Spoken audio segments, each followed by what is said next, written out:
Hello student, class 8th. I was teaching the company established power from trade to territory. The last video of the chapter setting of the new administration में अगर हम बात करें जो Warren Hasting था governor general 1773 1785 के बीच में वो गवर्नर जनरल थे। Was one of the many important figures थे who played a significant role निभाया कंपनी के पावर को एक्सपेंशन करने के लिए वारेन हेस्टिंग ने काफ़ी इंपॉर्टेंट रोल निभाया। बाय इस time company had acquired power, company ने पावर एक्वायर्ड कर दी थी not only in Bengal but also in Mumbai and Madras में भी। ब्रिटिश जो टेरिटरी थी were broadly divided into administrative units में बटी हुई थी जिनको प्रेसिडेंसी बोलते थे। There were 3 presidencies Bengal Madras and Mumbai. 3 presidencies थी जो बंगाल मद्रास और मुंबई में स्थापित थी। Each was ruled by a governor, हर कोई गवर्नर से रूल था। The supreme head of the administration was the governor general, जो सुप्रीम हेड था एडमिनिस्ट्रेशन का गवर्नर जनरल था। Warren Hasting the first governor general, Warren Hasting first governor general थे जिन्हें सेवरल एडमिनिस्ट्रेटिव रिफॉर्म्स किए notably in the sphere of justice. From 1772 से अगर हम बात करें a new system of justice was establish, एक नया सिस्टम इस्टेब्लिश हुआ जस्टिस का। वॉज टू हैव 2 कोर्ट, जिसमें 2 कोर्टें थी, एक क्रिमिनल कोर्ट और दूसरी फौजदारी अदालत एंड सिविल कोर्ट। जो मौलवीज थे और हिंदू पंडित थे वो इंटरप्ट करते थे जो भारतीय कानून थे for the European district collector, क्योंकि ये भारतीय कानून था Indian laws for European district collector who persuaded over civil court के लिए परस्यूट करते प्रिसाइड करते थे। Criminal court were still under a qazi, जो क्रिमिनल कोर्ट थे अभी भी काजी के अंडर थे and A Mufti under the supervision of collector, collector के सुपरविजन में चलते थे। काजी की अगर हम बात करें एक काजी एक जज हुआ करता था जिसको काजी बोलते थे, और मुफ्ती एक jurist of Muslim community, Muslim समुदाय का एक जूरिस्ट होता था expounding the law and qazi would administrate. और इम्पीचमेंट बोलते थे, एक ट्रायल चलता था, मुकदमा चलाया जाता था हाउस के द्वारा, Lord in England, house of Lord के द्वारा इंग्लैंड में। अगर कोई मिसकंडक्ट यानी कि अगर कोई करप्ट पाया जाता था तो उसके against in house of Commons के द्वारा एक मुकदमा चलाया जाता था जिसको इम्पीचमेंट बोला जाता था।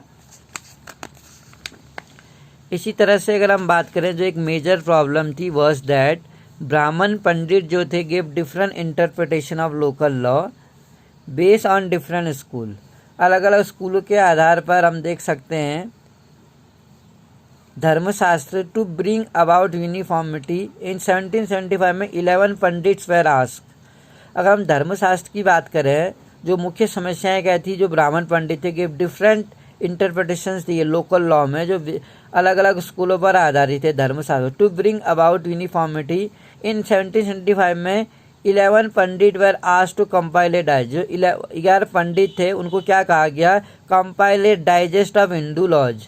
NVL हेड जो थे translate this digest into English. By 1778 में एक मुस्लिमों के द्वारा Muslim law was also compiled for the benefit of European जज, यूरोपियन जज के द्वारा उन्हें भी बेनिफिट हुआ, एक कोड बनाया गया मुस्लिम law was also compiled under the regulating act. 1773 के रेगुलेटिंग एक्ट के द्वारा जो न्यू सुप्रीम कोर्ट इस्टेब्लिश किया गया था, जो सुप्रीम कोर्ट बना इंडिया में वो 1773 के एक्ट के तहत बनाया गया था। Court of appeal the Sadar Nizamuddin जो थे Nizamat Adalat was also set up at Calcutta. Principles की अगर हम बात करें फिगर इन इंडियन डिस्ट्रिक्ट जो थे was the collector as the title suggest, जैसे टाइटल सजेस्ट किया गया। His main job was to collect revenue, उनका जो मेन जॉब था वो रेवेन्यू कलेक्ट करना था और टैक्स को एंड मेंटेन लॉ और कानून को बनाए रखना था एंड कानून व्यवस्था को बनाए रखना था। In his district with the help of जज, अपने डिस्ट्रिक्ट में जज की मदद से पुलिस ऑफिसर जो थे और दरोगा थे, और his office collectorate became the new centre of power, एक पावर का नया सेंटर बना and patronage that strictly replace previous holder of authority. और इस तरीके से अगर हम कंपनी आर्मी की बात करें, जो कंपनी आर्मी थी कॉलोनियल रूल की अगर हम बात करें इंडिया में, brought in some new ideas, वो कुछ नए आइडियाज़ लाते हैं ऑफ एडमिनिस्ट्रेशन के एंड रिफॉर्म्स के, बट इट पावर रिस्ट्रिक्टेड, लेकिन जो इसकी पावर है अगर हम इसको रेस्ट्रिक्टेड करें ऑन हिज मिलिट्री स्ट्रेंथ पर, तो हम ये देखेंगे कि जो मुग़ल आर्मी थी उस समय was mainly compose of cavalry, यानी सवार्स जो थे ट्रेंड सोल्जर्स थे, उनको बोला जाता था कैवलरीज।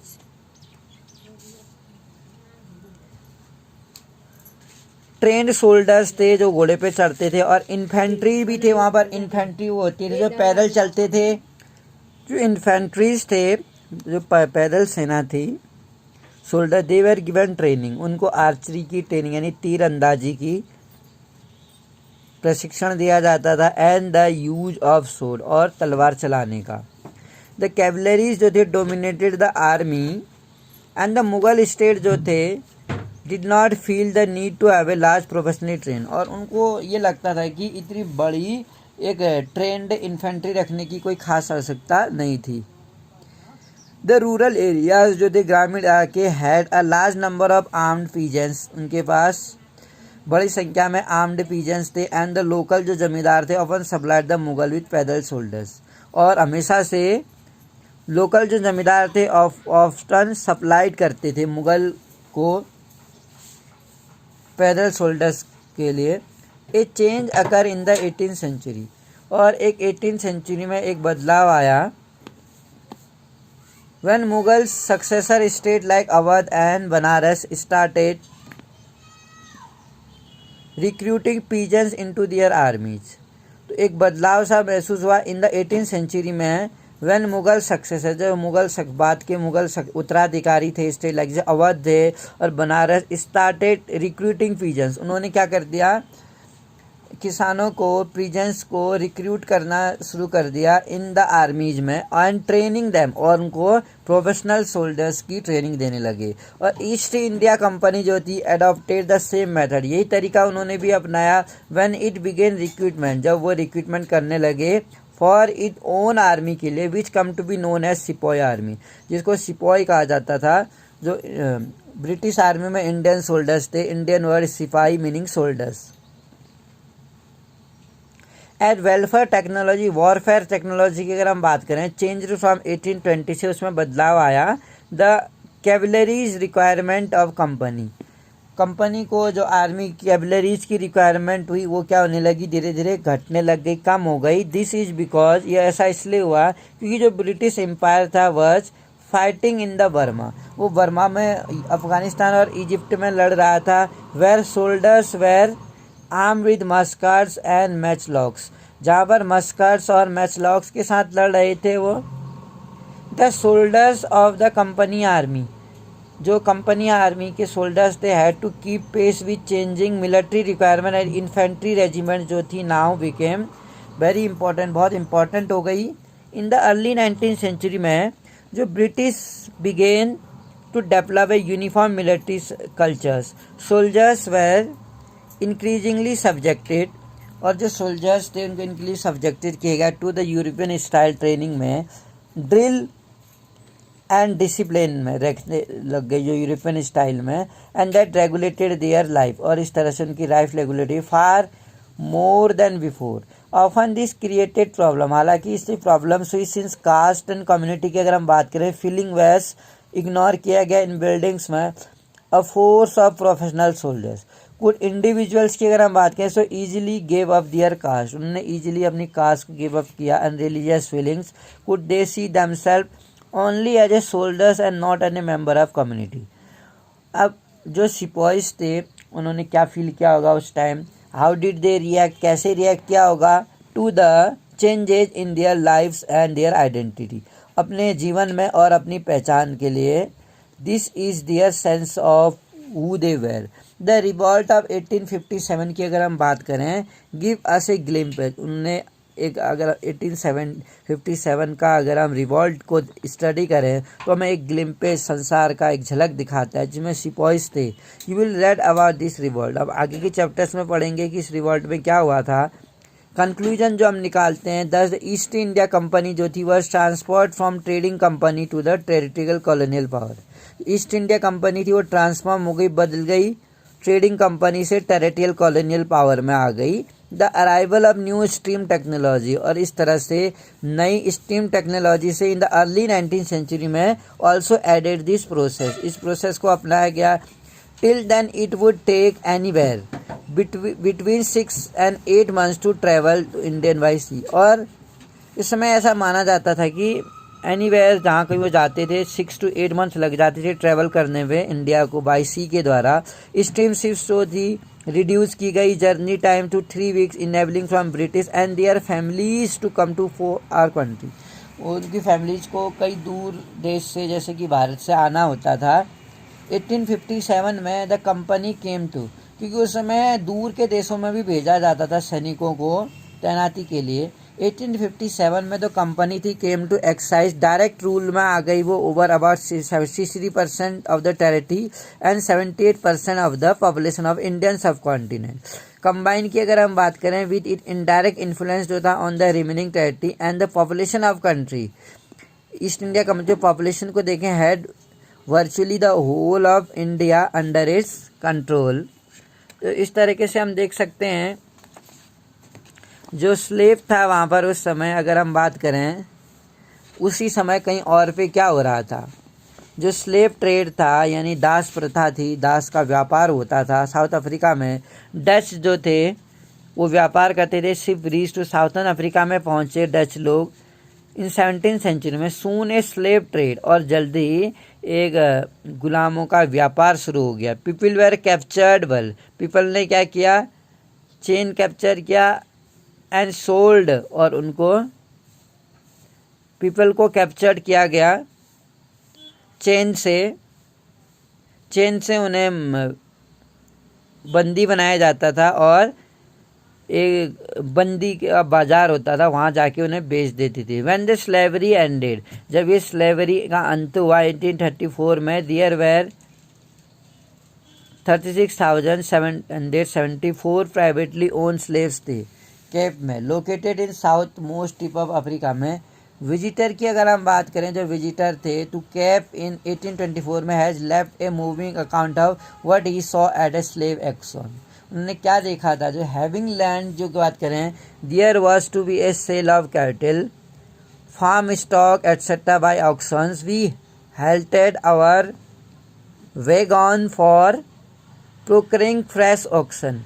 Among the stock की अगर हम बात करें was a female slave थी and the farmer examined them if they had been so many head कहता है ये।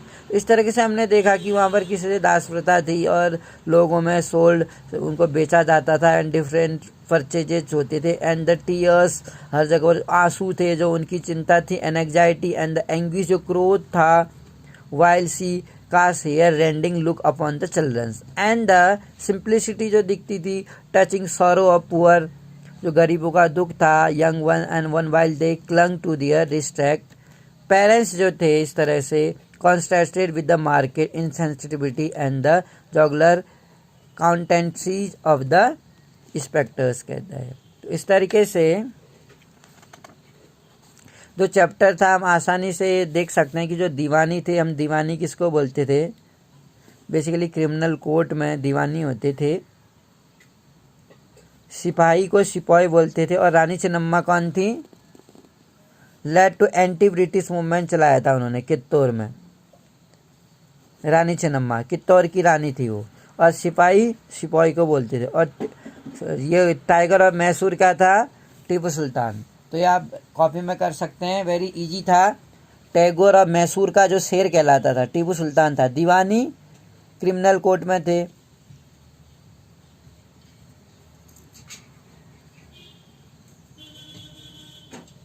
वैसे कह सकते हैं कि दीवानी वो थे, वो जो कलेक्ट करते थे रेवेन्यू को। फौजदारी अदालत को बोलेंगे हम क्रिमिनल कोर्ट, ठीक है ना। फौजदारी अदालत को criminal court. Rani Channamma led an anti British movement in Kittur और सिपाही सिपाही को बोलते थे। और टैगोर ऑफ मैसूर टीपू सुल्तान था। इस तरीके से डलहौजी ने क्या लागू किया था? डॉक्ट्रिन ऑफ लेफ्ट, जिसमें अगर कोई किंग बिना हेरिटेज के मर जाता था तो उसकी जो प्रॉपर्टी थी उसको ब्रिटिशर्स अपने कब्जे में लेते थे। 1848 से 1854 के टाइम में लॉर्ड डलहौजी था। In this way this chapter completed.